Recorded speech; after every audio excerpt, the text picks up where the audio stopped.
আলোচনা করছি মাঝখানে আমরা খুব সংক্ষেপ করে রাসূল সাল্লাল্লাহু আলাইহি ওয়াসাল্লামের মাক্কি জীবন আমরা শেষ করেছি। আমরা গত জুমায় রাসূল সাল্লাল্লাহু আলাইহি ওয়াসাল্লাম হিজরত করে মদিনায় আসলেন। হিজরতের যে ঘটনা, হিজরত থেকে আমাদের যে শিক্ষা, এই বিষয়ে আমরা গত জুমায় আলোচনা করেছি। আল্লাহ রাব্বুল আলামিন আমাদেরকে শিক্ষা গ্রহণ করে আমাদের জীবনে বাস্তবায়ন করার তৌফিক দান করেন, সকলে বলি আমিন। রাসূল করিম সাল্লাল্লাহু আলাইহি ওয়াসাল্লাম হিজরত করে যখন প্রথমে কুবায় আসলেন, কুবায় আসার পরে রাসূল সাল্লাল্লাহু আলাইহি ওয়াসাল্লাম সেখানে কয়েকদিন অবস্থান করলেন। সেখানে কয়েকদিন অবস্থান করেই মসজিদে কুবা তিনি নির্মাণ করলেন। রাসূল সাল্লাল্লাহু আলাইহি ওয়াসাল্লাম নিজ হাতে পাথর বা যাই হোক যা দিয়ে তিনি নির্মাণ করেছেন, সেটা তিনি নিজেও সেই কাজে অংশগ্রহণ করলেন। মসজিদে কুবা রাসূল সাল্লাল্লাহু আলাইহি ওয়াসাল্লাম প্রতি শনিবার সেখানে আসতেন। মসজিদে কুবায় রাসূল সাল্লাল্লাহু আলাইহি ওয়াসাল্লাম কুবা থেকে মদিনায় গেলেন। সকলে রাসূল সাল্লাল্লাহু আলাইহি ওয়াসাল্লামকে রিসিভ করার জন্য অধীর আগ্রহে ছিল। কেউ কেউ পাহাড়ের উপর দাঁড়িয়েছিল, রাসূল সাল্লাল্লাহু আলাইহি ওয়াসাল্লাম কখন আসবেন, তারপরে তাকে সংবর্ধনা দিবেন। আপনারা সবাই জানেন যে ছোট্ট ছোট্ট ছেলেরা তারা উচ্চারণ করেছিল, আবৃত্তি করেছিল, তলা আল বাদরু আলাইনা মিন সানিয়াতিল উইদা ওয়াজাবা শুক্রু আলাইনা মাদা আলিল্লা হিদা। এভাবে তারা আনন্দ উদযাপন করেছিল। রাসূল সাল্লাল্লাহু আলাইহি ওয়াসাল্লাম তিনি মদিনায় গেলেন। মদিনায় গিয়ে তিনি মসজিদে নববী নির্মাণ করলেন, যেটাকে মসজিদে হারাম বলে বা মসজিদে নববী বলে। মসজিদে নববী নির্মাণ করার জন্য তিনি যেই জায়গাটা চুজ করলেন, সেই জায়গাটা দুইজন এতিম বালকের ছিল। তাদেরকে যখন প্রস্তাব দেওয়া হলো, তারা সানন্দে গ্রহণ করলেন। তারা বললেন, এটা তো আমাদের সৌভাগ্য। রাসূল সাল্লাল্লাহু আলাইহি ওয়াসাল্লাম বললেন যে কিন্তু একটা শর্ত আছে, এই মসজিদ আমরা এই জায়গায় নির্মাণ করতে পারি, একটা শর্ত। শর্তটা কি? বাজার দাম অনুসারে এই জায়গার যে দাম হবে সেটা তোমাদেরকে নিতে হবে। দুইজন এতিম বালক তারা বললেন যে না, আমরা নেব না, আমরা মসজিদের জন্য দান করে দিলাম। বলেন সুবহানাল্লাহ। এতিম মানুষ, ছোট ছোট বাচ্চা। রাসূল সাল্লাল্লাহু আলাইহি ওয়াসাল্লাম বললেন যে তোমরা দান করেছো, ভালো কথা, কিন্তু আমি বিশ্বনবী মুহাম্মদুর রাসূলুল্লাহ সাল্লাল্লাহু আলাইহি ওয়াসাল্লাম, তোমাদের ভবিষ্যতের কথা আমাকে ভাবতে হবে। তোমরা এখনও ছোট, তোমাদের জীবন অনেক বাকি রয়েছে, সুতরাং আমি তোমাদেরকে যা দিব বাজার মূল্য অনুসারে সেটা তোমাদেরকে গ্রহণ করতে হবে। যাই হোক, রাসূল সাল্লাল্লাহু আলাইহি ওয়াসাল্লাম মসজিদে নববী নির্মাণ করলেন। নির্মাণ করার পরে রাসূল সাল্লাল্লাহু আলাইহি ওয়াসাল্লাম চিন্তা করছেন যে কিভাবে এই মদিনায় শান্তি কায়েম করা যায়। তিনি তিনি দেখেছেন যে মক্কায় সাহাবেরা মজলুম হয়েছেন, সেখানে তিনি কিন্তু প্রতিবাদ করতে পারেন নাই, প্রতিবাদ করেন নাই, তিনি ধৈর্য ধারণ করেছেন। রাসূল সাল্লাল্লাহু আলাইহি ওয়াসাল্লাম মক্কি জীবনে ধৈর্য ধারণ করেছেন। মাদানী জীবনে এসে রাসূল সাল্লাল্লাহু আলাইহি ওয়াসাল্লামের যখন শক্তি সামর্থ্য হলো, তখনও কি তিনি ধৈর্য ধারণ করেছেন নাকি? তখন কিন্তু তিনি প্রতিরোধ করেছেন, জুলুমের প্রতিরোধে তিনি এগিয়ে গিয়েছেন, প্রতিরোধ করেছেন। ধৈর্য ধারণ করার অর্থ এই নয় যে আপনার শক্তি আছে, সামর্থ্য আছে, সব কিছু আছে, আপনার উপর অত্যাচার হবে, সমাজে অন্যায় হবে, অত্যাচার হবে, আপনি চুপ করে খালি বসে থাকবেন, দেখবেন, এটার নাম ধৈর্য ধারণ করা নয়। ঠিক কিনা? অবস্থা অনুযায়ী ব্যবস্থা করা, সেটাই হচ্ছে একজন ইমানদার একজন মুসলিম তার কর্তব্য ধৈর্য ধারণ ততদিন পর্যন্ত করেছেন। তিনি যখন দেখেছেন এখন যদি প্রতিবাদ করতে চাই, প্রতিবাদ যদি করি তাহলে আমাদেরকে নিশ্চিহ্ন করে দেবে, ইসলাম নামক যে গাছ আমি এখন রোপণ করতে চাচ্ছি সেই গাছ কখনো কুড়ি থেকে উৎপন্ন হবে না, কুড়িতেই তারা ধ্বংস করে দেবে। সুতরাং এখন ধৈর্য ধারণ করা আমাদের উচিত। রাসূল সাল্লাল্লাহু আলাইহি ওয়াসাল্লাম সেজন্য মক্কি জীবনে ধৈর্য ধারণ করেছেন। ধৈর্য ধারণ করে সব কিছু ত্যাগ করে তিনি চলে এসেছেন কোথায়? তিনি মদিনায় চলে আসলেন। মদিনায় চলে আসার পরে সেখানে দুটি গোত্র ছিল, আউস এবং খাজরাজ। আউস এবং খাজরাজ গোত্রের লোকেরা রাসূল সাল্লাল্লাহু আলাইহি তারা মিটিং করলো। তারা মিটিং করে তারা সিদ্ধান্ত নিল যে এই মদিনায় আমরা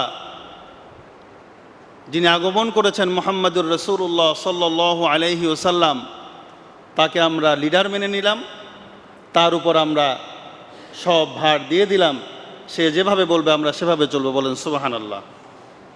তিনি কিন্তু সেখানকার লিডার হলেন। লিডার হয়েই আরও তো গোত্র ছিল, আউস এবং খাজরাজ ছাড়াও মদিনায় আরও 3টি ইহুদি গোত্র ছিল। সেই ইহুদি গোত্র বসবাস করত, কিছু মুশরিক ছিল, মুশরিকরাও বসবাস করত। রাসূল সাল্লাল্লাহু আলাইহি ওয়াসাল্লাম চিন্তা করলেন যে শান্তি যদি প্রতিষ্ঠা করতে চাই তাহলে তো এদের ছাড়া চলা যাবে না, এদেরকে নিয়ে আমাকে চলতে হবে। সুতরাং তাদেরও সহযোগিতার দরকার আছে না নাই? আছে। তিনি মদিনার 3টি বড় বড় ইহুদি গোত্র বনু নজির, বনু কাইনুকা এবং বনু কোরাইজা, এদেরকে নিয়ে তিনি আবার মিটিংয়ে বসলেন। মিটিংয়ে বসার পরে রাসূল সাল্লাল্লাহু আলাইহি ওয়াসাল্লাম সকলকে নিয়ে একটি চুক্তি প্রণয়ন করলেন। চুক্তিটার নাম কি? মদিনার সনদ। মদিনার সনদ নামে একটি চুক্তি স্থাপন করলেন সকলের সমন্বয়ে। এই চুক্তির নাম হচ্ছে মদিনা সনদ। পৃথিবীতে সর্বপ্রথম লিখিত সংবিধান প্রণয়ন করা হয় সেটি, যার নাম হচ্ছে মদিনা সনদ। এর পূর্বে পৃথিবীর কোনো দেশে এই ধরনের আপনার কনস্টিটিউশন অফ ল যেটাকে বলা হয়, আপনার এরকম কোনো নীতি নির্ধারণ করে কোনো লিখিত কোনো চুক্তি ছিল না। রাসূল সাল্লাল্লাহু আলাইহি ওয়াসাল্লাম তাদেরকে নিয়ে যে মদিনার সনদ যেটা গড়লেন, যেটা যে চুক্তি স্থাপন করলেন, সেটাতে 12টি শর্ত ছিল। কয়টা শর্ত ছিল? 12টি শর্ত ছিল। এই শর্তর যে মূল বিষয় যে যদি কোনো গোত্র যদি আক্রান্ত হয় তাহলে অন্যান্য গোত্ররাও তাদেরকে সহযোগিতা করবে। মুসলমানরা যদি আক্রান্ত হয় তাহলে ইহুদি গোত্র যারা আছে তারাও সহযোগিতা করবে, এবং ইহুদি গোত্র যদি আক্রান্ত হয় তাহলে তারাও সহযোগিতা করবে। নিজেদের ভিতরে কোনো মারামারি করবে না। আর বহির্শত্রু দ্বারা যদি কোনো গোত্র আক্রমণ যদি হয়, আক্রান্ত যদি হয়, তাহলে এই চুক্তিভুক্ত যে সমস্ত গোত্রগুলো আছে সকলে তাদেরকে সহযোগিতা করবে। এবং যুদ্ধের যে কোনো যুদ্ধ যদি হয়, যুদ্ধের যে খরচ সেক্ষেত্রে সবাই বহন করবে। এই ধরনের একটা চুক্তি ছিল। এই চুক্তি করার পরে রাসূল সাল্লাল্লাহু আলাইহি ওয়াসাল্লাম মদিনার ভিতরে যে একটি সমাজ কায়েম করলেন, সেই সমাজের ভিতরে শান্তি শৃঙ্খলা ফিরে আসলো। সেই সমাজের ভিতরে শান্তি শৃঙ্খলা ছিল। আল্লাহর নবী জনাবে মুহাম্মদুর রাসূলুল্লাহ সাল্লাল্লাহু আলাইহি ওয়াসাল্লাম মদিনায় হিজরত করে আসার পরে রাসূল করিম সাল্লাল্লাহু আলাইহি ওয়াসাল্লামকে সকলে একযোগে লিডার হিসেবে যখন মেনে নিল, রাসূল সাল্লাল্লাহু আলাইহি ওয়াসাল্লামের হিজরত করার সময় যখন দোয়া করেছিলেন, সেই দোয়ার কথা মনে পড়ে গেল। রাসূল সাল্লাল্লাহু আলাইহি ওয়াসাল্লাম মদিনায় এসে হিজরত করার সময় আল্লাহর কাছে একটি দোয়া করেছিলেন, আল্লাহ শিখিয়ে দিয়েছিলেন। সেই দোয়ার সুফল তিনি পেলেন। সেই দোয়া আল্লাহ রাব্বুল আলামিন রাসূল সাল্লাল্লাহু আলাইহি ওয়াসাল্লামকে বলেছিলেন, ও নবী, আপনি দোয়া করুন, ওয়াকুর রাব্বি আদখিলনি মুদখালা সিদকিন ওয়া আখরিজনি মুখরাজা সিদকিন ওয়াজআলনি মিন লাদুনকা সুলতানান নাসীরা। হে আমাদের রব, আমাকে এমন জায়গায় উত্তমভাবে প্রবেশ করাও যেখান থেকে আমি উত্তমভাবে বের হতে পারবো, এবং ওয়া আখরিজনি মুখরাজা সিদকিন ওয়াজআলনি মিন লাদুনকা সুলতানান নাসীরা, এবং আমাকে তোমার পক্ষ থেকে রাষ্ট্রীয় ক্ষমতা দান করো। সুবহানাল্লাহ বলেন। কি বলেছিলেন? ওয়াজআলনি মিন লাদুনকা সুলতানান নাসীরা, যে আমাকে রাষ্ট্রশক্তি দিয়ে তুমি সাহায্য করো। সুবহানাল্লাহ বলেন। রাষ্ট্র ক্ষমতার মালিক কে? রাষ্ট্র ক্ষমতার মালিক কে? আল্লাহ রাব্বুল আলামিন যাকে চায় তাকে রাষ্ট্র ক্ষমতা দেন, যাকে চায় তার কাছ থেকে রাষ্ট্র ক্ষমতা ছিনিয়ে নিতে সময় লাগে?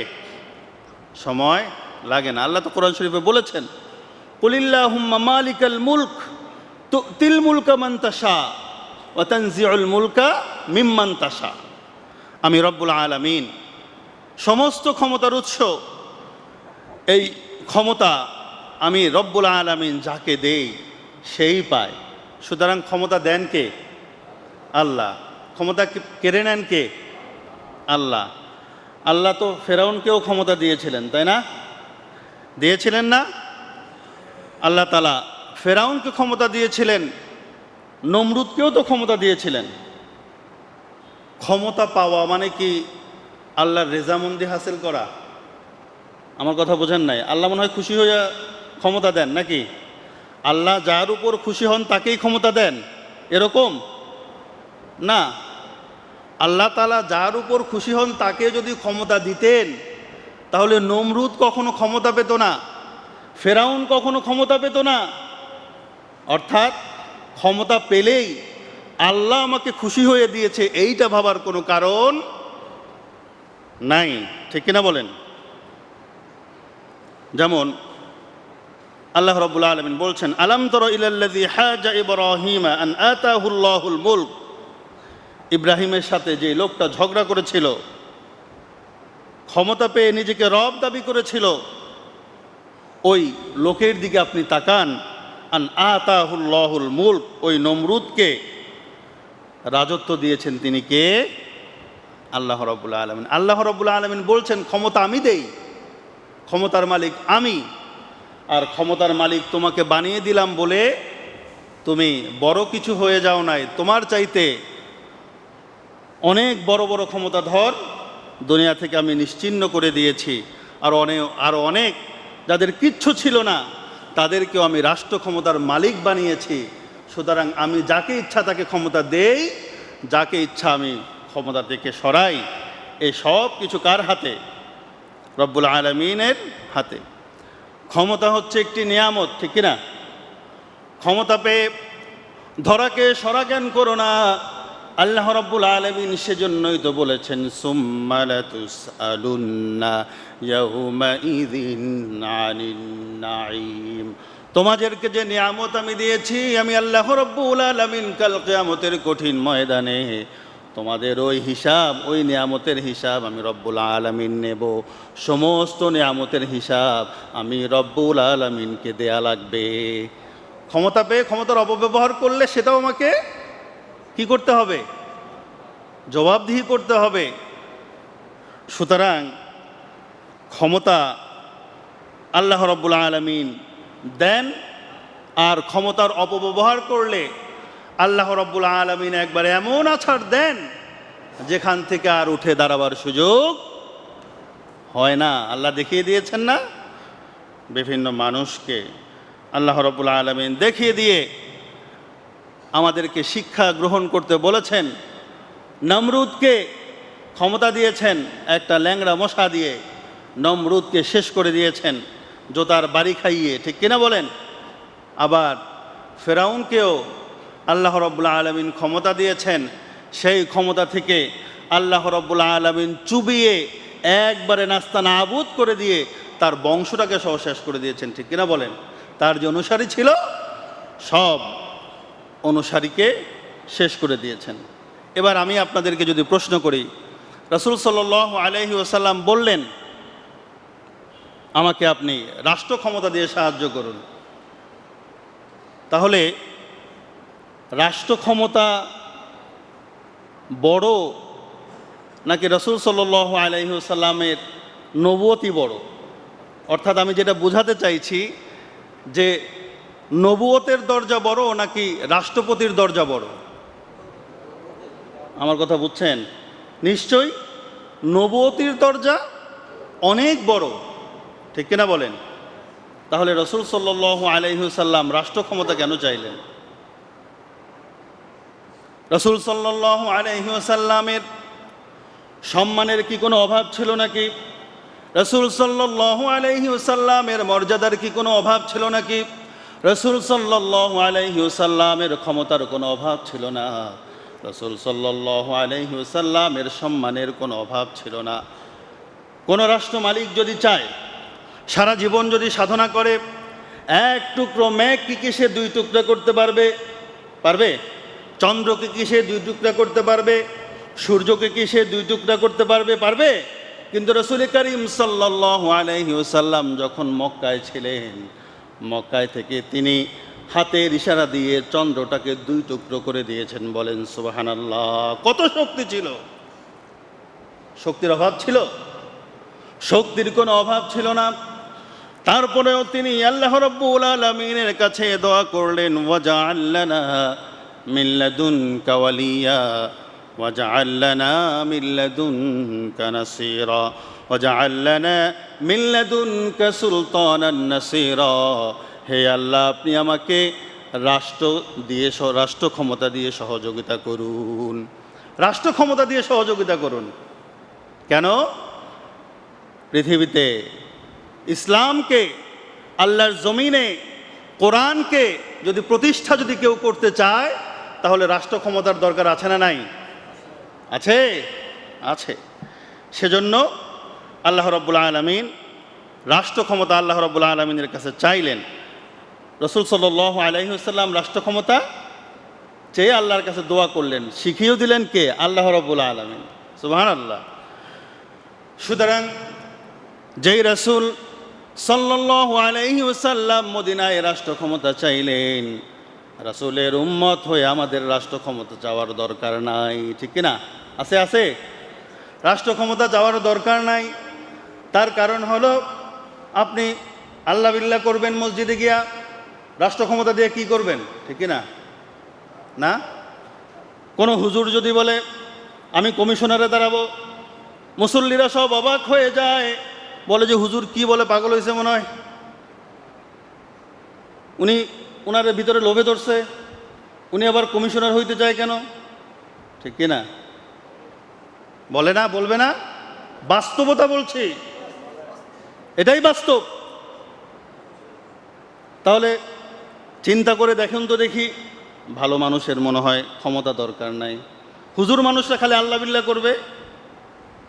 ওই জ্ঞান যাদের আছে তারা মানুষকে দাওয়াত দিবে ইসলামের পক্ষে, আল্লাহ বিল্লাহ করবে। চিন্তাভাবনা, জাতিকে নিয়ে চিন্তাভাবনা করার দরকার নাই, ঠিক কিনা? এরকম রাসূল সাল্লাল্লাহু আলাইহি ওয়াসাল্লাম রাষ্ট্র ক্ষমতা চাইলেন, রাষ্ট্র ক্ষমতা দিয়ে সাহায্য করতে বললেন। হিজরতের সময়, হিজরতের পরে গিয়ে সবাই মিলে তাকে লিডার বানিয়ে দিলেন। বলেন সুবহানাল্লাহ! তাহলে যেই নবীর উম্মত আমরা হয়েছি, সেই নবী যদি রাষ্ট্র ক্ষমতার জন্য দোয়া করতে পারে, আমাদের মনে হয় রাষ্ট্র ক্ষমতার জন্য দোয়া করার অধিকার নাই? আছে, আছে, আছে, আছে। কেন? যদি পৃথিবীতে যদি শান্তি স্থাপন যদি করতে চান, কোরআনের রাজ যদি কায়েম করতে চান, তাহলে রাষ্ট্র ক্ষমতার দরকার আছে না নাই?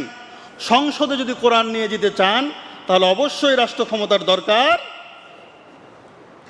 আছে। প্রিয় হাজিরিন, সেজন্যই আল্লাহ রাব্বুল আলামিন বলছেন কদ আফলাহাল মুমিনুন, হতাশ হবেন না। মুমিনরা কখনো ব্যর্থ হয় না। মুমিনদেরকে সফল যিনি করে দেন তিনি কে? আল্লাহ রাব্বুল আলামিন। আল্লাহ রাব্বুল আলামিন বলছেন ওয়ালা তাহিনু ওয়ালা তাহজানু ওয়া আনতুমুল আ'লাউনা ইন কুনতুম মুমিনিন, তোমাদের কোনো ভয় নাই, তোমাদের কোনো শঙ্কা নাই, তোমরাই বিজয়ী হবে। শর্ত হচ্ছে একটা, যদি তোমরা মুমিন হতে পারো। তাহলে আমরা যদি পাক্কা মুমিন যদি হয়ে যাই, একজন সফলতা দিবেন তিনি কে? আল্লাহ রাব্বুল আলামিন। সুতরাং আমাদের কোনো ভয় নাই, শঙ্কা নাই, আমাদের মুমিন হওয়ার জন্য চেষ্টা করতে হবে। আমরা যদি মুমিন হতে পারি, সফল বানিয়ে যিনি দিবেন তিনি কে? আল্লাহ রাব্বুল আলামিন। রাসূল সাল্লাল্লাহু আলাইহি ওয়াসাল্লামের সম্মান কি কম ছিল? কম ছিল না। তারপরে তিনি রাষ্ট্র ক্ষমতা চাইলেন। একজন কবিকে বলেছিলেন যে আপনি রাসূলের প্রশংসা করুন। তিনি দুইটা লাইন লিখেছিলেন। তিনি লিখেছিলেন লা ইউমকিনুস সানাউ কামা কানা হাক্কুহু বা'দা খুদা বুজুরগতুই কিসায়ে মুখতাসার। আমি রসুলের সম্মান, আমি রসুলের মান শান বর্ণনা কিভাবে করব? আমার এই ছোট্ট মস্তিষ্ক দিয়ে রসুল সাল্লাল্লাহু আলাইহি ওয়াসাল্লামের শান মান বর্ণনা করে আমি শেষ করতে পারবো না। শুধু একটা কথাই বলি, বা'দা খুদা বুজুরগতুই কিসায়ে মুখতাসার।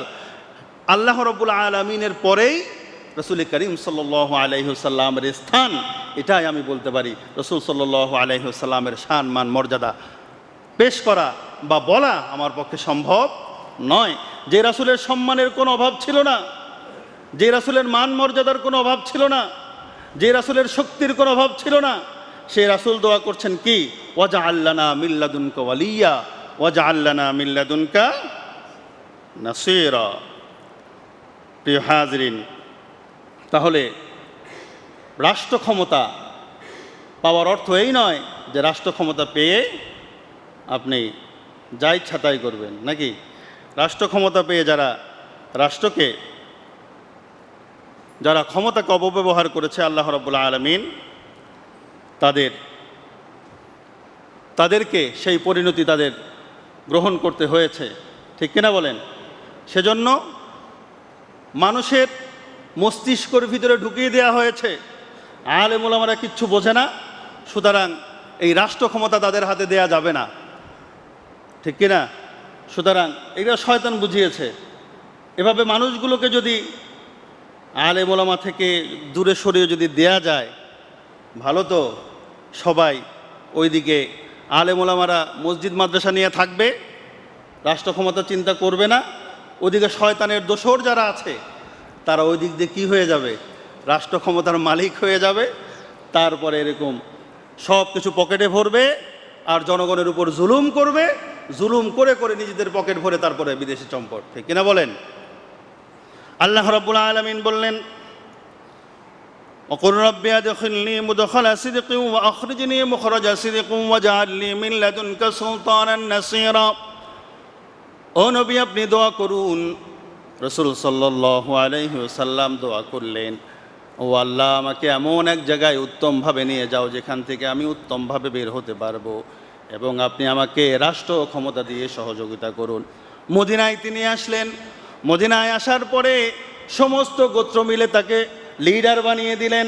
তিনি এখানে আসার সাথে সাথে তিনি বুঝলেন রাসূল সাল্লাল্লাহু আলাইহি ওয়াসাল্লাম যে দোয়া করেছিলেন সেই দোয়া আল্লাহ রাব্বুল আলামিন মদিনায় আসার সাথে সাথে কবুল করে নিয়েছেন। সুবহানাল্লাহ। মক্কার কাফিরেরা ওরা চিন্তা করলো, কি রে, মদিনার লিডার হয়ে গেছে, আমরা যাকে তাড়িয়ে দিলাম, যাকে হত্যার ষড়যন্ত্র করলাম, তারপরেও তাকে হত্যা করতে পারি নাই, সে চলে গেল মদিনায়। মদিনায় যাওয়ার পরে সেখানে সে লিডার হয়ে গেল। আমরা তো দেখেছি তাকে পাগল পাগল বলে মানুষকে পরিচয় করার জন্য অনেক চেষ্টা করেছে, কিন্তু মানুষজন যখন তার কাছে গিয়েছে, তার সান্নিধ্য যখন পেয়েছে, সকলে মুসলমান হয়ে গিয়েছে, রাসূলের আশেক হয়ে গিয়েছে। সুতরাং তার কথার ভিতরে জাদু আছে। কিছু কিছু মানুষ আছে, মানুষের কথার ভিতরে জাদু আছে। মানুষ যখন কথা বলে কথাগুলো শুনতে ইচ্ছা করে, হৃদয়ে গেঁথে যায়। রাসূল সাল্লাল্লাহু আলাইহি ওয়াসাল্লাম তো তেমনই একজন। মক্কায় ছিল, তার বিরুদ্ধে ষড়যন্ত্র করেছি, কোরআন শোনা থেকে মানুষকে বাধা দিয়েছি, কোরআন শোনাকে নিষিদ্ধ করে দিয়েছি। এখন তো সে মদিনায় গিয়েছে, এখন আমরা কিভাবে তাকে বিরত রাখব? وقال الذين كفروا لا تسمعوا لهذا القرآن, আমরা বলেছিলাম, তিনি যখন মক্কায় ছিল আমরা বলেছিলাম তোমরা কোরআন শুনতে যেও না, কোরআন নিজেরাও শুনবা না, মানুষকেও শুনতে দিবা না। কোরআন আবু জেহেল শোনে নাই, আবু লাহাব শোনে নাই, কিন্তু কোরআন অনেক যারাই শুনেছে তারাই ইমানদার হয়েছে। বেলাল শুনেছে, খাব্বাব শুনেছে, খোবাইব শুনেছে। আমরা তো জোর করে মানুষকে বিরত রেখেছি, মদিনায় গিয়েছে, এখন কোরআন শোনা থেকে কিভাবে বিরত রাখবো? তাদের মাথা খারাপ হয়ে গেছে। এত দূর থেকে এখন কিভাবে তার বিরুদ্ধে আমরা ষড়যন্ত্র করি? তারপরে তারা দারুন নদওয়ায় মিটিং করে তারা বলল, মোহাম্মদকে সেখানেও শান্তিতে থাকতে দেয়া যাবে না। আবু সুফিয়ান কই? আবু সুফিয়ান দাঁড়াইছে, কয় লাব্বাই। কয় লিডার কি করতে হবে কোন? কয় সিরিয়ায় যাও, যুদ্ধ করতে অস্ত্র লাগে না? ঢাল তলোয়ার 1000 মানুষের জন্য, ঢাল তলোয়ার অস্ত্র যা লাগে তুমি হিসাব করো, হিসাব করে যাও, তোমার সৈন্য সামর্থ্য যা লাগে আমার কাছ থেকে আমাকে বলো, আমি দিচ্ছি, নিয়ে যাও, সিরিয়ায় চলে যাও। আবু সুফিয়ান সিরিয়ায় চলে গেল অস্ত্র সংগ্রহ করার জন্য। সিরিয়ায় যাওয়ার পরে রসুল সাল্লাল্লাহু আলাইহি ওয়াসাল্লামের কাছে খবর চলে আসলো যে তারা সিরিয়ায় গেছে কি জন্য? অস্ত্র কেনার জন্য। অস্ত্র কি জন্য কিনবে? রসুল সাল্লাল্লাহু আলাইহি ওয়াসাল্লামের বিরুদ্ধে যুদ্ধ করার জন্য। রসুল সাল্লাল্লাহু আলাইহি ওয়াসাল্লাম সাহাবাদেরকে নিয়ে মিটিংয়ে বসলেন, কি করা যায়? তারা তো অস্ত্র নিয়ে যদি মক্কায় যায় তাহলে তারা তো মদিনাবাসীর উপর আক্রমণ করবে, এই যুদ্ধ তো হতে দেয়া যায় না। তাহলে কি করা যায়? তার প্ল্যান করলো, যখন মদিনার পাশ দিয়ে আবু সুফিয়ান অস্ত্র নিয়ে যাবে, অস্ত্রগুলো সব কেড়ে রাখতে হবে। কেড়ে নিলে তখন তারা গিয়ে আর আক্রমণ করতে পারবে না। তখনও আবদুল্লাহ বিন উবাই বিন সুলুলের মতো কিছু মুনাফিক ছিল কি ছিল না? সব জমানায় থাকে না? আপনি প্ল্যান করবেন, দেখবেন যে আপনার প্ল্যান আপনার কাছের মানুষ জানার আগে ওই শত্রুপক্ষ জেনে গেছে। কিভাবে জানে? আছে না নাই? জানাই দিছে আবু সুফিয়ান রে যে এই দিক দিয়ে আসবা না, এদিক দিয়ে যদি আসো সব অস্ত্র হারান লাগবে। আবু সুফিয়ান কি করলো? আবু জেহেলকে খবর পাঠালো, লিডার তাহলে সৈন্য পাঠান, ওরা যদি আমাদেরকে বাধা দেয় আপনারা যেন আমাদেরকে সহযোগিতা করতে পারেন, কোনোভাবেই মুসলমানদের হাতে অস্ত্র পড়তে দেওয়া যাবে না। ওদিকে আবু জেহেল সে চিন্তা করলো তাহলে কি করা লাগবে? 1000 সৈন্য সে প্রস্তুত করলো। বলল যে যার কাছে যা আছে তাই নিয়ে নামো, আবু সুফিয়ান আসছে, আবু সুফিয়ানকে সহযোগিতা করা লাগবে। আবু সুফিয়ান আবার চিন্তা করলো যে তার কাছে যে খবর পাঠাইছি সে আসতে আসতে যদি আমরা তার আগেই যদি চলে যাই তাহলে তো অস্ত্রগুলো সব হারাতে হবে, সুতরাং আমরা এদিক দিয়ে না গিয়ে আর এক দিক দিয়ে যাই। আবু সুফিয়ান কি করলো? লোহিত সাগরের পাশ দিয়ে সে মক্কার দিকে রওনা দিল। আল্লাহ পাক বিশ্বনবীকে জানিয়ে দিলেন, ও মুহাম্মদ, আবু জেহেলের লোকেরা আসছে। আপনি মনে করেছিলেন আরও কয়েকদিন পরে যুদ্ধ করবেন, বসে থাকার সময় নাই। আপনাকে তো বলেছিলাম কুম ফাআনজির ওয়া রাব্বাকা ফাকাব্বির, আপনার বসে থাকার সুযোগ নাই, সময় নাই, এবার যান। আবু জেহেল আসছে, তার বিরুদ্ধে যুদ্ধ করার জন্য প্রস্তুত হয়ে যান। রাসূল সাল্লাল্লাহু আলাইহি ওয়াসাল্লাম ইসলামের প্রথম যুদ্ধ, সম্মুখ যুদ্ধ, সমর যুদ্ধ কোনটা? বদর যুদ্ধ। মনে রাখবেন কোনটা? বদর যুদ্ধ। তাহলে এই প্রথম যুদ্ধ কোথায় হয়েছে? বদরের প্রান্তরে। কোথায় হয়েছে? বদরের প্রান্তরে। রাসূল সাল্লাল্লাহু আলাইহি ওয়াসাল্লাম 313 জন মুজাহিদকে যুদ্ধের জন্য প্রস্তুত করলেন। এটা ছিল ইসলামের প্রথম সম্মুখ যুদ্ধ। অনেকে বলেন যে এটা ইসলামের প্রথম যুদ্ধ। না, এটা ইসলামের প্রথম যুদ্ধ না। ইসলামে এর আগে আরও 7টা ছোট ছোট যুদ্ধ হয়েছে, কিন্তু ওই যুদ্ধে কেউ হতাহত হয়নি। সেজন্য বলা হয় ইসলামের প্রথম সম্মুখ যুদ্ধ যেখানে হতাহত হয়েছে সেটা হচ্ছে বদর যুদ্ধ। এই বদর যুদ্ধে হয় 2য় হিজরিতে। রাসূল সাল্লাল্লাহু আলাইহি ওয়াসাল্লামের মৃত্যুর আগ পর্যন্ত যুদ্ধ চলতে থাকে, একের পর এক যুদ্ধ চলতে থাকে। প্রিয় হাজিরিন, কাফেরেরা আক্রমণ করলে রাসূল সাল্লাল্লাহু আলাইহি ওয়াসাল্লাম প্রতিহত করেছেন। রাসূল সাল্লাল্লাহু আলাইহি ওয়াসাল্লাম কোনো যুদ্ধে আক্রমণ করেন নাই। কথা বুঝতে পেরেছেন? এই সূক্ষ্ম সূক্ষ্ম কথাগুলো মনে রাখবেন। কেন মনে রাখবেন? আমরা মুসলমান জাতি, আমাদেরকে সন্ত্রাসী বলা হয়, বলে কি বলে না? সুতরাং মুসলমান জাতি কখনো কাউকে আক্রমণ করে না। মুসলমান জাতি সবসময় প্রতিহত করেছে রাসূল সাল্লাল্লাহু আলাইহি ওয়াসাল্লামের যুগ থেকে। ঠিক কিনা বলেন? আরবরা বারবার আক্রমণ করেছে, রাসূল সাল্লাল্লাহু আলাইহি ওয়াসাল্লাম প্রতিহত করেছে। প্রিয় হাজরিন, 2য় হিজরি থেকে 10ম হিজরি পর্যন্ত, কেউ বলেন 9ম হিজরি পর্যন্ত, কেউ বলেন 8ম হিজরি পর্যন্ত 10 বছর বা 8 বছরে যুদ্ধ হয়েছে। কেউ কেউ বলেছেন 104টা, কেউ কেউ বলেছেন 80টা, এরকম মতানৈক্য রয়েছে। তাহলে 104টা যদি হয়, আমরা যদি 100টা যদি ধরি, 10 বছরে যদি 100টা যুদ্ধ হয়, তাহলে বছরে কয়টা? 10টা। বছরে 10টা না? 8 বছরে যদি 100টা যুদ্ধ হয়, বছরে কয়টা? 12টা। তাহলে কি আপনি চিন্তা করেছেন ইসলামকে প্রতিষ্ঠা করার জন্য রাসূল সাল্লাল্লাহু আলাইহি ওয়াসাল্লাম কত ব্যস্ত ছিলেন? কত ব্যস্ত ছিলেন? এক বছরে যদি 12টা যদি যুদ্ধ হয়, প্রতি মাসে একটা। কোনো কোনো যুদ্ধ হয়েছে 500 মাইল দূরে। মদিনা থেকে বদর কত মাইল? কত কিলো? আমাকে আল্লাহ যাওয়ার সুযোগ দিয়েছেন 177 বা 70 কিলো। ঠিক কিনা? মক্কা থেকে বদর কত কিলো? কথা কয় না কেন? বেশি না? 250-রও বেশি। ঠিক কিনা? তাহলে মক্কার কাফেরেরা বদরের প্রান্তরে আসছে যুদ্ধ করার জন্য। রাসূল সাল্লাল্লাহু আলাইহি ওয়াসাল্লাম শোনার পরে যুদ্ধ করতে গেছেন না প্রতিহত করতে গেছেন? প্রতিহত করতে গেছেন।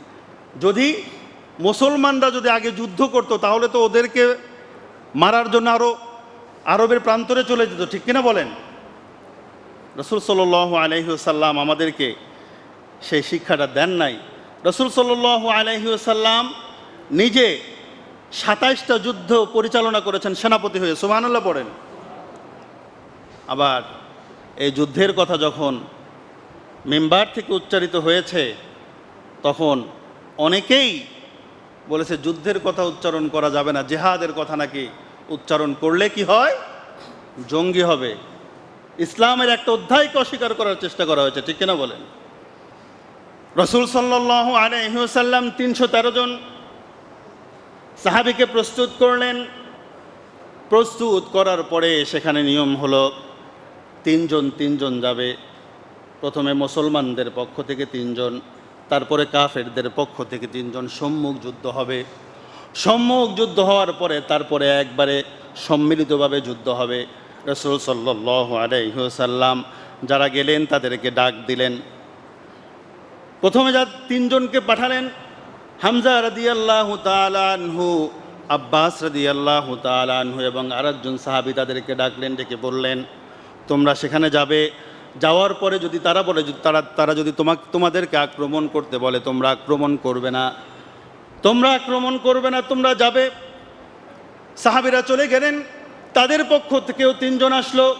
তারা বলল তোমরা আক্রমণ করো। মুসলমানেরা বললেন রাসূল সাল্লাল্লাহু আলাইহি ওয়াসাল্লামের নির্দেশ, মুসলমানেরা কখনো মানুষকে আক্রমণ করে না। সুবহানাল্লাহ পড়েন। মুসলমানরা কখনো মানুষকে আক্রমণ করে না, সুতরাং তোমরা আক্রমণ করো। তুমুল যুদ্ধ হলো। মুসলমানরা আক্রমণকারী হয় না, মুসলমানরা কি হয়? সংরক্ষণ, প্রতিরোধমূলক তারা প্রতিরোধ করে।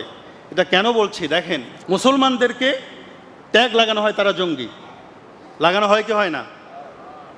সুইডিশ পত্রিকায় রাসূল সাল্লাল্লাহু আলাইহি ওয়াসাল্লামের মাথার উপরে পাগড়ির উপরে বোমা বসিয়ে দিয়ে লিখেছিল টেরোরিস্ট। রাসূল সাল্লাল্লাহু আলাইহি ওয়াসাল্লামকে জঙ্গি বলা হয়েছিল। কাফেরেরা এখনো পর্যন্ত মুসলমানদেরকে সন্ত্রাসী বলে, ঠিক কিনা? বলে মুসলমানরা সন্ত্রাসী। আমি আপনাদেরকে সামান্য কিছু তথ্য দেব, এই তথ্যগুলো একটু মিলিয়ে দেখার পরে আপনি দেখবেন মুসলমানরা কখনো সন্ত্রাসী হতে পারে না। সন্ত্রাসী কারা? যারা বলে তারাই বড় সন্ত্রাসী। একটু দেখেন তো দেখি কাদেরকে সন্ত্রাসী বলা হয়। দেখেন, রাসূল সাল্লাল্লাহু আলাইহি ওয়াসাল্লাম মক্কায় যখন গিয়েছে তিনি বললেন সবাইকে মাফ করে দিলাম, লা তাসরিবা আলাইকুমুল ইয়াউম। যেই নবী সকলকে মাফ করে দিয়েছেন, যে তাকে অত্যাচার করেছে তাকেও মাফ করে দিয়েছেন, তারপরেও তাকে কি বলা হলো? কি বলা হয়? কথা বলেন না কেন? কি বলা হয়? সন্ত্রাসী বলা হয়। রসুলকে সন্ত্রাসী বলা হয়, আমাদেরকেও সন্ত্রাসী বলা হয়। তাহলে একটু মিলান, তথ্যগুলো আপনাদের দরকার। সময় যদি সামান্য একটু বেশি যায় খারাপ লাগবে, তথ্যগুলো আপনাদের দরকার, তাই বলি। রাসূল সাল্লাল্লাহু আলাইহি ওয়াসাল্লাম যত যুদ্ধ করেছেন সব যুদ্ধে কতজন শহীদ হয়েছে? মুসলমানেরা আর কাফেরেরা কতজন মরেছে? মুসলমানরা শহীদ হয়েছে সবগুলো যুদ্ধ মিলে মাত্র 140 জন। কাফেরেরা মারা গেছে 293 জন। এটা একটা বর্ণনা, মোট মিলে হয় 379 জন। কোনো কোনো বর্ণনায় আছে মুসলমানেরা শহীদ হয়েছে 259 জন, কাফেরেরা মারা গেছে 759 জন, সবাই মিলে হয় 1018 জন। সবচাইতে বেশি মরার মানে হতাহত হওয়ার যে ঘটনা, যে বর্ণনা আছে সেখানে বলা হয়েছে মুসলমানেরা শহীদ হয়েছে 339 জন, কাফেরেরা মারা গেছে 1091 জন। দুইটা যদি যোগ করি তাহলে হয় 1430 জন। সব যুদ্ধ মিলে কয়জন মারা গিয়েছে? সবচেয়ে বেশি বর্ণনা যেটা, কয়জন? 1415 জন না, 1500 জন না। এবার দেখেন মুসলমানদেরকে যারা সন্ত্রাসী বলে আখ্যায়িত করে, সেই আমেরিকা হিরোশিমা ও নাগাসাকিতে আক্রমণ করার ফলে, বোমা ফেলার ফলে হিরোশিমায় মানুষ মারা গেছে 1,40,000 মানুষকে একসাথে তারা মেরেছে। তারা সন্ত্রাসী নয়। নাগাসাকিতে 74,000 মানুষ মেরেছে তারা সন্ত্রাসী নয়। প্রিয় হাজরিন, ইরাকে, আফগানিস্তানে, সিরিয়ায় লক্ষ লক্ষ মানুষ মারছে, তারা সন্ত্রাসী নয়। মুসলিনি 4 লক্ষ মানুষকে হত্যা করেছে। জার্মানির হিটলার 60 লক্ষ ইহুদিকে হত্যা করেছে। তারপরে জোসেফ স্টালিন 2 কোটি মানুষকে হত্যা করেছে। অশোকা 1 লক্ষ মানুষকে হত্যা করেছে। সবাই মনে হয় মুসলমান? একজনও মুসলমান আছে না। আবু জেহেলকে তখনও কাফেরেরা কেউ সন্ত্রাসী বলে নাই। আবু লাহাবকে এখনো পর্যন্ত কেউ সন্ত্রাসী বলে না। জর্জ ডব্লিউ বুশকে এখনো পর্যন্ত কেউ সন্ত্রাসী বলে না। আমেরিকাকে এখনো পর্যন্ত কেউ সন্ত্রাসী বলে না। সন্ত্রাসী বলা হয় মুসলমানদেরকে। অথচ যত মানুষ মেরেছে সব মানুষ কারা মেরেছে? মুসলমানেরা নাকি ইহুদি খ্রিস্টানরা? তারা মেরেছে। অথচ রাসূল সাল্লাল্লাহু আলাইহি ওয়াসাল্লাম থেকে শুরু করে এখনো পর্যন্ত মুসলমানদের গায়ে তকমা লাগানো হয় মুসলমানরা সন্ত্রাসী। সবচাইতে বড় সন্ত্রাসী যদি কোনো ব্যক্তি হয়ে থাকে তাহলে সেটা হচ্ছে জর্জ ডব্লিউ বুশ, আর সবচাইতে বড় যদি সন্ত্রাসী কোনো রাষ্ট্র হয়ে থাকে সেটা হচ্ছে আমেরিকা। ঠিক কিনা বলেন? কারণ এই বুশ সে ইরাকে পারমাণবিক বোমার কথা বলে লক্ষ লক্ষ মানুষকে হত্যা করেছে। এই বুশকে কেউ কখনো সন্ত্রাসী বলে না। বলে বলে না। আর এই সন্ত্রাসী তকমা লাগিয়ে দিয়েছে, জঙ্গি তকমা লাগিয়ে দিয়েছে মুসলমানদের গায়ে, আর বাংলাদেশের কিছু মিডিয়া এই তকমাগুলোকে সার্কুলার করেছে, ঠিক কিনা বলেন? তার ভিতরে প্রথম আলো একজন। প্রথম আলো পত্রিকা, এই প্রথম আলো সম্পর্কে যদি আমি বলি আপনারা আশ্চর্য হবেন। সব সময় ইসলামের ক্ষতি করার চেষ্টা করেছে। কিছুদিন আগে ইলিয়াস হোসাইন সাংবাদিক, সে প্রথম আলো সম্পর্কে বলেছে, আপনারা দেখে নেবেন, বাংলাদেশের ভিতরে যত জঙ্গি নাটক সাজানো হয়েছে সবগুলো হয়েছে প্রথম আলো পত্রিকার অফিস থেকে। বুঝেছেন? সেখানে গেলে দেখবেন, আমি ওইদিকে যাব না, ওইদিকে গেলে আরও বড় হয়ে যাব। আমি প্রথম আলো সম্পর্কে কেন বয়কট করবেন, প্রথম আলো কেন ইসলামের দুশ্মন, প্রথম আলো কেন ইসলামের বিপক্ষে কথা বলে, একটা তথ্য দিব, এই তথ্যই যথেষ্ট। আপনারা দেখেন, বিগত 16 বছরে অনেক জঙ্গি নাটক তারা সাজিয়েছে। প্রথম আলো পত্রিকার ব্যবস্থাপনা পরিচালকের নাম কি? হ্যাঁ, জানেন নাম কি? আনিসুল হক। হ্যাঁ, ব্যবস্থাপনা পরিচালকের কথাই বলছি আমি। কে? আনিসুল হক। এই আনিসুল হক একটি বই লিখেছেন, নাম কি? রাজাকারনামা। এই রাজাকারনামায় সূরা ফাতিহার সংক্ষেপ করে বলছি, অনুবাদ করেছে আলহামদুলিল্লাহি রাব্বিল আলামিন। অর্থ কি? সমস্ত প্রশংসা বিশ্বজাহানের প্রতিপালক আল্লাহর জন্য। আর সে অনুবাদ করেছে সমস্ত প্রশংসা রাজাকারগণের। বলেন নাউজুবিল্লাহ। সূরা ফাতিহার আরেকটি আয়াত, ইয়্যাকা না'বুদু ওয়া ইয়্যাকা নাস্তাঈন, অর্থাৎ আমরা আপনার কাছেই সাহায্য প্রার্থনা করি, আমরা আপনারই ইবাদত করি, আপনার কাছেই সাহায্য প্রার্থনা করি, সেটার অনুবাদ করেছে। আর তোমরা রাজাকারের প্রশংসা করো, রাজাকারদের সাহায্য প্রার্থনা করো। নাউজুবিল্লাহ বলেন। এটা রাজাকারনামা, এটা আমার বানানো কথা না, দেখে নেবেন, পড়ে নেবেন। এটা প্রথম আলো পত্রিকার ব্যবস্থাপনা পরিচালক তিনি লিখেছেন। সূরা নিসার 3 নম্বর আয়াতে আল্লাহ রাব্বুল আলামিন বলছেন, ফানকিহু মা তাবা লাকুম মিনান নিসাই মাসনা ওয়া সুলাসা ওয়া রুবা, তোমরা বিবাহ করো সেই সব মহিলাদের তোমরা যাদেরকে পছন্দ করো, একটি, মাসনা 2টি, ও সুলাসা 3টি, ও রুবা 4টি।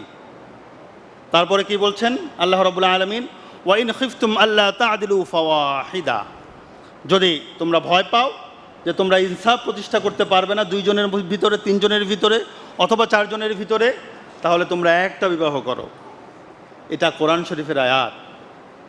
সে বলেছে, আনিসুল হক এটাকে পরিবর্তন করে বলেছে, সেই ব্যক্তি উত্তম রাজাকার যে বিবাহ করিবে 1টি, 2টি, 3টি, 4টি, যেরূপ সে ইচ্ছা করে, আর তাহাদের জন্য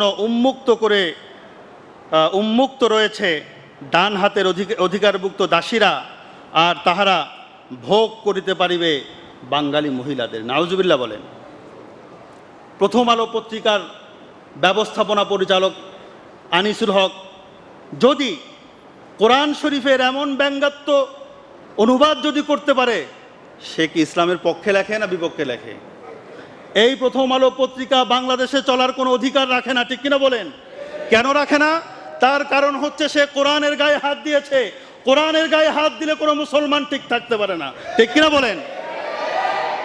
এই প্রথম আলো পত্রিকা বয়কট করা প্রতিটা মুসলমানের জন্য, প্রতিটা মুসলমানের জন্য আমি ফরজ বলবো। প্রথম আলো পত্রিকা কোনো মুসলমানরা পড়তে পারে না, কোনো মুসলমানরা টাকা দিয়ে কিনতে পারে না। কেন? তার কারণ হচ্ছে এই প্রথম আলো পত্রিকা ইসলামের বিরুদ্ধে গিয়েছে, ইসলামের বিপক্ষে লিখে সে কোরআনের বিরুদ্ধে গিয়েছে। আপনারা জানেন, হিরো আলম শুধুমাত্র ওই রবীন্দ্রসঙ্গীত সামান্য একটু ওই সুরটাকে বিকৃতি করার কারণে তাকে কান ধরে উঠবস করিয়েছে রবীন্দ্র প্রেমীরা, ঠিক কিনা বলেন? আপনারা কি কোরআন প্রেমী নয়? আপনারা কি কোরআন প্রেমী নন? আপনারা কি কোরআন প্রেমী নন? রবীন্দ্রনাথের শুধুমাত্র গান যদি বিকৃত করে গাওয়ার কারণে যদি ওই হিরো আলমকে যদি কান ধরে উঠবোস করতে হয়, তাহলে আনিসুল হককে কি করা লাগবে? কথা বলেন, আনিসুল হককে কি করা লাগবে?